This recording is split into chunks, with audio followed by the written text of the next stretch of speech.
Hi everyone. Today I'm reading CNN News. Today is September 23rd, 2020.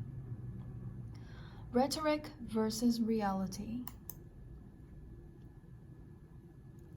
Contrast couldn't be greater between Trump and Xi at the UN. But Chinese leader is the true authoritarian. Analysis by James Griffiths. In a speech to the United Nations General Assembly Tuesday, Chinese President Xi Jinping urged the world to join hands to uphold the values of peace, development, equity, justice, democracy, and freedom shared by all of us. Seriously. After hailing China's response to the coronavirus pandemic, Xi said Beijing wants to continue to work as a builder of global peace, a contributor to global development, and a defender of international order. It was a continuation of a role Xi has played at previously high-profile international meetings as a defender of free trade and multilateralism, in contrast to an increasingly isolationist United States under President Donald Trump. The difference between the two leaders was made neatly by Trump himself, who spent much of his UNGA speech attacking China, which he blamed for having unleashed this plague onto the world. This is a dichotomy that has long existed, particularly as Xi has attempted to take advantage of Trump's America First foreign policy to assert China's dominance at international bodies like the UN. But the rhetoric doesn't always match the facts on the ground. For all Xi's talk of free trade, at Davos and the UN, access to the Chinese market remains exceptionally difficult for many foreign companies. And while he may wax lyrical about world peace under Xi, China is expanding its military and making increasingly aggressive moves in the South China Sea, in the Taiwan Strait, and along the country's Himalayan border with India. In addition, for all Xi's apparent consensus building at the UN, the Chinese leader has shown he is unwilling to tolerate anything other than absolute loyalty at home. Since Trump came to office, Xi has shored up control of the Communist Party, securing his rule indefinitely, and cracked down on all forms of opposition, be it in Hong Kong, Xinjiang, or within the party itself. This week saw the jailing of prominent Xi critic Ren Zhiqiang for 18 years.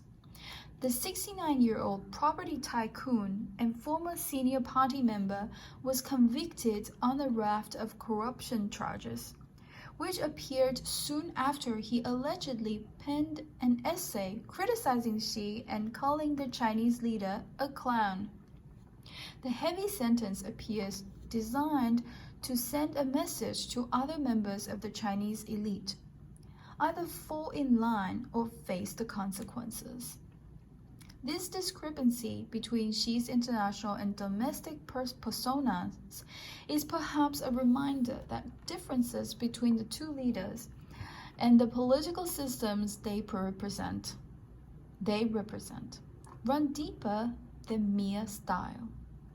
Trump is facing an increasingly rough road to re-election and has spent much of the past 4 years fighting investigations, impeachment, and congressional opposition. Yet for the many problems with the U.S. systems exposed by Trump's time in office, a democratically elected president ultimately does not and cannot wield as much power as his authoritarian counterparts. For all that Trump might wish to lock his rivals up when they insult him, he is constrained institutionally from doing so, which was perhaps why Xi could afford to be so statesmanlike at the UN, while Trump felt the need to go on the attack. Holding China accountable. Though neither Trump or Xi mentioned each other by name, both appeared to have the other in mind. In his speech Tuesday, Trump said the UN must hold China accountable for their actions, before listing a litany of alleged crimes by Beijing. His remarks sparked an angry response from China's ambassador to the UN, Zhang Jun, who called Washington's handling of the coronavirus a complete failure and said it's really time for some US politicians to wake up from their self-created illusions. Zhang added, the US may wish to be great, but to be great you have to behave like a leader.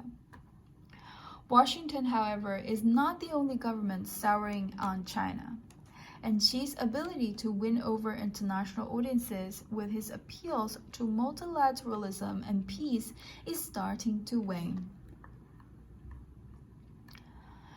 Beijing has faced increasing pushback from European powers over issues such as human rights abuses in Xinjiang, with French President Emmanuel Macron using his speech at the General Assembly to call for a UN mission to the far western Chinese region, where Beijing has allegedly detained hundreds of thousands of Uyghurs in recent years.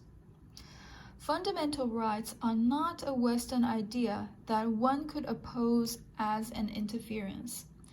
These are the principles of our organization, enshrined in texts that the member states of the United Nations have freely consented to sign and to respect, Macron said. This is the reason why France has requested that an international mission under the aegis of the United Nations go to Xinjiang in order to take into account the concerns that we collectively have on the situation of the Muslim Uyghur minority. While China may be able to block action on Xinjiang at the UN, Macron's suggestion may concern Beijing more than Trump's bombast, which Chinese officials are more than used to at this point. For years after taking power, Xi was able to project a facade of normality internationally even as authoritarianism was on the rise back home. But now, that veneer may be starting to fade. Thank you for your attention. This is the end of the content. I hope to see you in my next video. Bye.